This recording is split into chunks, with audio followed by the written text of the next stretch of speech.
নমস্কার। গুরু কৃপাহি কেবলম। বিগত কয়েকদিন আগে আমি আলোচনা করেছিলাম সংখ্যাতত্ত্বের সূচনা। আজকে আলোচ্য বিষয় হচ্ছে সংখ্যাতত্ত্ব থেকে কি কি জানা যায়।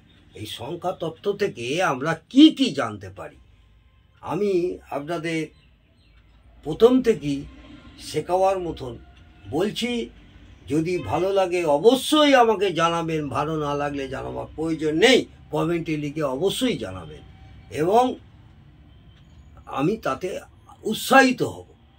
সংখ্যাতত্ত্ব 9টি সংখ্যার উপর দাঁড়িয়ে আছে। প্রথমে বলি, আমাদের এই সংখ্যাতত্ত্ব 9টি সংখ্যার উপরে দাঁড়িয়ে আছে। এই 9টি সংখ্যায় 9টি গ্রহকে ইন্ডিকেট করে। এই 9টি যে সংখ্যা আছে, এই 9টি সংখ্যায় আমাদের 9টি গ্রহকে ইন্ডিকেট করে। বোঝা গেল? এই 9টি সংখ্যা থেকে অনেক কিছু বলা সম্ভব। এই 9টি সংখ্যা থেকে অনেক কিছু বলা সম্ভব। এই 9টি সংখ্যা থেকে মানুষের ভবিষ্যৎ বলাও সম্ভব। মানুষের ভবিষ্যৎ বলা সম্ভব। তবে এ ব্যাপারে প্রচুর অধ্যবসায়ের প্রয়োজন, নচেত কিন্তু পারবেন না। এই 9টি সংখ্যার সাহায্যে দিন কেমন যাবে, এই 9টি সংখ্যার সাহায্যে দিন কেমন যাবে, বছর কেমন যাবে, কি কি সংখ্যা দিয়ে ভাগ্যের চাকা তৈরি করতে হয়, কি কি সংখ্যা দিয়ে ভাগ্যের চাকা তৈরি করতে হয়, কোন কোন সংখ্যার মিত্র বা বন্ধু, কোন সংখ্যার শত্রু, কোন সংখ্যার সঙ্গে কোন সংখ্যার শত্রু, এছাড়া কোন সংখ্যার সঙ্গে কোন সংখ্যার মিত্র যেমন সেরকম শত্রুও তো আছে। এখানে ডেস্টিং নাম্বার বা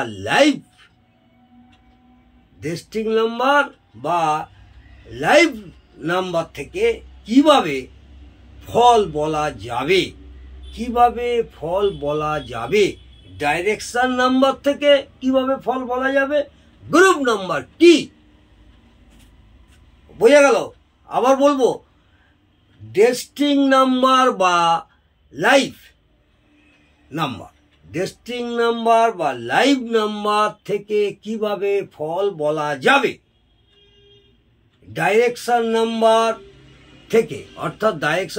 থেকে কিভাবে ফল বলা যাবে, গ্রুপ নাম্বার কি, এইগুলি কিভাবে বার করা হয় বা কিভাবে ফলাদেশ করা হয়, লাকি নাম্বার কি, কিভাবে লটারির নাম্বার দেখে লটারি কাটতে হবে, কোন কোন নাম্বার জাতক বা জাতিকার পক্ষে শুভ এবং অশুভ, কোন দিন কোন রং এর পোশাক পরা উচিত জাতক জাতিকাদের, কোন দিনে কোন রঙের পোশাক পরবেন, বা কোন রং শুভ বা অশুভ,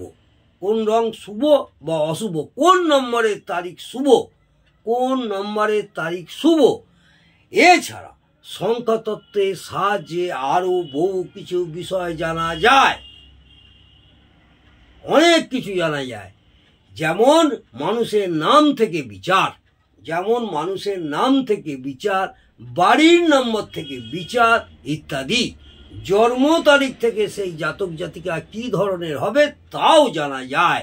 যমজ সন্তানের ভাগ্য বিচার, যমজ সন্তান যদি অনেকের যমজ সন্তান হয় তো সেই যমজ সন্তানের ভাগ্য বিচার, কবে সব কিছু জানা যাবে সেটাও এই সংখ্যাতত্ত্ব থেকে আমরা বিচার করব। তবে একটি গুরুত্বপূর্ণ বিষয় মনে রাখা দরকার, প্রত্যেককে একটা গুরুত্বপূর্ণ বিষয় মনে রাখতে হবে দরকার। সমস্ত সংখ্যার চরিত্র দেখে যখন ফলাদেশ করা হবে সেটা অতি অবশ্যই স্থান কাল পাত্র অনুযায়ী হবে। বুঝা গেল? আবার বলি, তবে একটি গুরুত্বপূর্ণ বিষয় আপনাদের মনে রাখতে হবে, মনে রাখা খুবই দরকার, সমস্ত সংখ্যার চরিত্র দেখে যখন ফলাদেশ করা হবে, যখন আপনি কাউকে ফলাদেশ বলবেন সেটা অতি সহজেই হ্যাঁ বলতে পারবেন, সেটা অতি অবশ্যই আপনাকে কি করতে হবে, স্থান কাল পাত্র অনুযায়ী হ্যাঁ তবেই আপনাকে সেটা দেখতে হবে, দেখে ফলাদেশ বলবেন। সংখ্যা তত্ত্ব কাকে বলে? এবারে আমি প্রশ্ন করছি, সংখ্যা তত্ত্ব কাকে বলে? যে তত্ত্ব বা বিজ্ঞান 1 থেকে 9 পর্যন্ত সংখ্যার মাধ্যমে কোনো জাতক বা জাতিকার ভবিষ্যৎ সম্পর্কে বার্তা দেয়, তাকে সংখ্যা তত্ত্ব বলা হয়। বোঝা গেল? যে তত্ত্ব বা বিজ্ঞান থেকে বিজ্ঞান 1 থেকে 9 পর্যন্ত যে সংখ্যার মাধ্যমে কোনো জাতক জাতিকার ভবিষ্যৎ সম্পর্কে বার্তা দেয়, তাকে সংখ্যা তত্ত্ব বলা হয়। বোঝা গেল? সংখ্যা তত্ত্ব কত প্রকার ও কি কি? সংখ্যা তত্ত্ব যেমন বার্থ নিউমোলজি, নেম নিউমোলজি এবং কোশ্চেন নিউমোলজি। বোঝা গেল?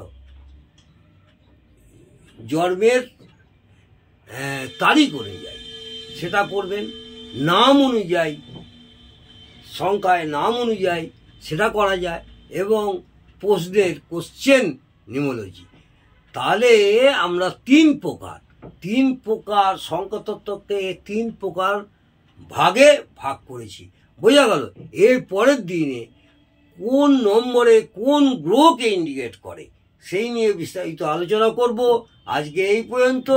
আজকে আপনাদের যেটুকুনি বললাম, সংখ্যাতত্ত্ব কত প্রকার হয় এবং সংখ্যাতত্ত্ব কাকে বলে এবং সংখ্যাতত্ত্ব থেকে আমরা কি কি বিচার করব, আগামী দিনে আপনাদের কোন নম্বরে কোন গ্রহকে ইন্ডিকেট করে সেই নিয়ে বিস্তারিত আলোচনা করব। অবশ্যই ভালো লাগলে আমাকে কমেন্টে জানাবেন, ভালো না লাগলে জানাবার প্রয়োজন নেই। আজকে এই পর্যন্ত।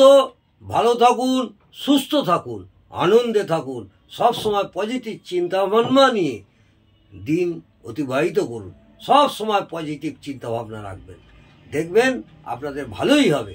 জয় মা তারা। ভালো থাকুন।